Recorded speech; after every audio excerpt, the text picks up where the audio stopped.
Hi everyone, Sarah here again. It's Monday the 6th of July and I am day 8 post chemo round 3, and it's not been another great week post chemo, as I should remember every time, and it's just hit me this time really hard. Maybe there's some cumulative effect building up. It's been a tough week physically, emotionally, mentally. I've been very tired and had the foggy brain. It feels like I've got a hangover without the drink. Yeah, it's not a nice feeling. You just feel just in this fog the whole time. And I've had some really low points this week as well, where I've just questioned why. I don't understand things. I'm not sure about anything, and it's been really tough, and I don't have the answers. There's no answers. All I've known is that I have to just dig deep in my faith in God, and I've called on other people to support me and pray for me, and I've cried with them, and they've prayed for me and supported me, and thank you everyone for that. I couldn't do it without you. Sorry, I'm forgetting my train of thought. My chemo brain is kicking in big time at the moment. That with menopause brain is not a good combination. I have to write so much down now. I can't really string sentences together sometimes. So excuse me. Thank you to everyone that has supported me when I've had my really low points this week. It's not been great some days, and I've had to be really kind to myself and haven't really got out of my PJs much or out of bed some days. I've watched lots of movies and just sat on the sofa or in bed.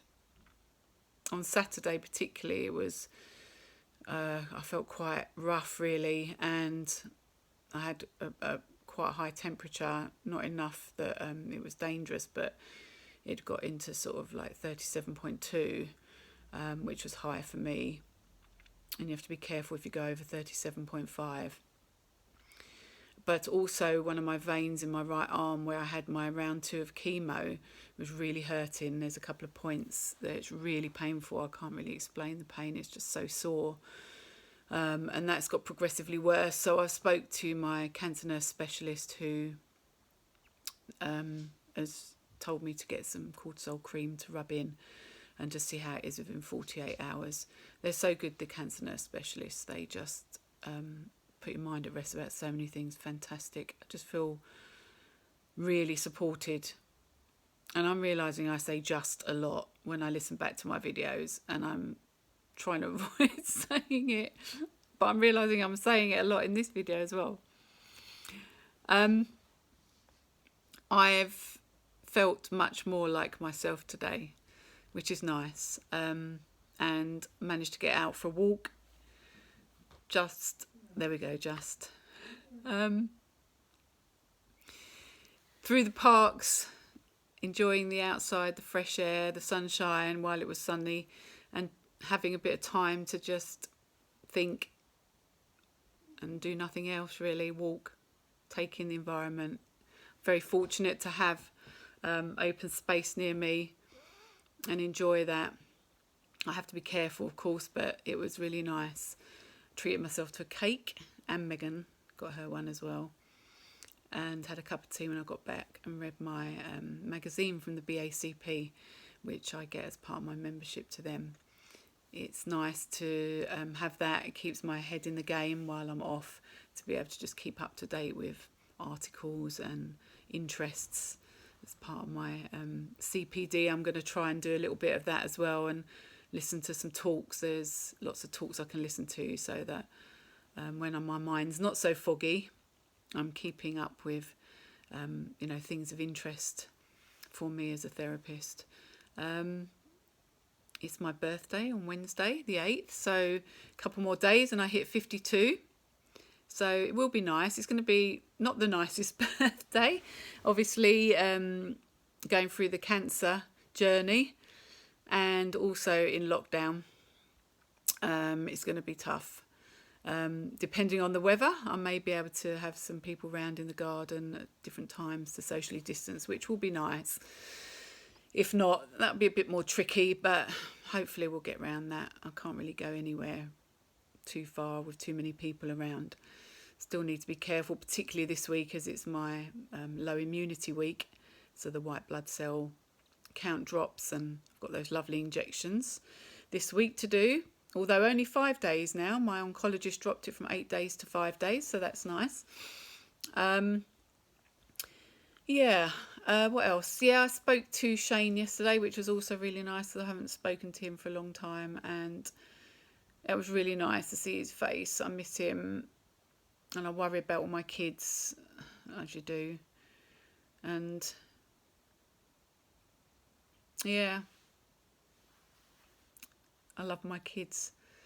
They're a challenge, aren't they? Teenagers, those of you that have got them, but yeah, they're lovely, and I'm proud of them. And it's nice to just connect with them, especially at this time. You suddenly realise how much they mean to you when you kind of faced with kind of illnesses like this and being in lockdown when you can't see people as much. The relationships you do have really matter. I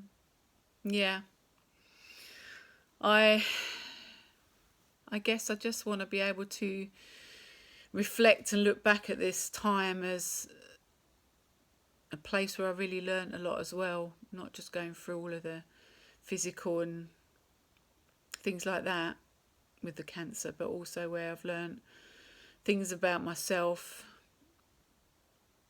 and what's important. And I guess for me, something I'm on reflection I have really, or I am still learning, is to just cast all my cares onto God. Sounds easy, doesn't it? But I'm very good at picking things up and worrying about them. And during this week, particularly when I've had my low points, it's really hard because, I'm not just dealing with cancer. There are other things just in life, we have things that go on that are difficult. And those things don't go away. And there's other worries and other concerns. And I think that's kind of hit me this week as well, really, all of those other things on top of the cancer. And I've had to just learn with those things that I have to park them and just give them back to God quickly because I've got to fight this illness and I've got to be strong to fight it, to be mentally able to cope with the treatment and everything that brings physically, mentally, emotionally. And that's the thing I'm learning more and more, is just to say, God, you have them. And there's a verse in the Bible that says, cast all your cares on him, for he cares for you, and he does care for us. And actually he knows about all of those things, and he cares about my worries and my concerns and the things that worry me and trouble me and I get anxious about and stressed about. So it's better to leave them with him. And it helps alleviate some of my anxiety and stress. It doesn't mean, as I've already said, that I don't pick them up, because I do. I'm good at picking things up. I'm a fixer. I like to fix things, and I can't, and I have to just give them back to God. But they're better with him. Yeah, I want to be able to continually keep doing that. It's not always easy, and the emotion of things hits you sometimes, doesn't it, when you've got difficult things. So yeah, that's something I'm really learning. Anyway, that's this week. I will give you an update later in the week. Maybe, I don't know. I'll update you again in a few days' time, let you know how I'm doing. But thanks for listening again.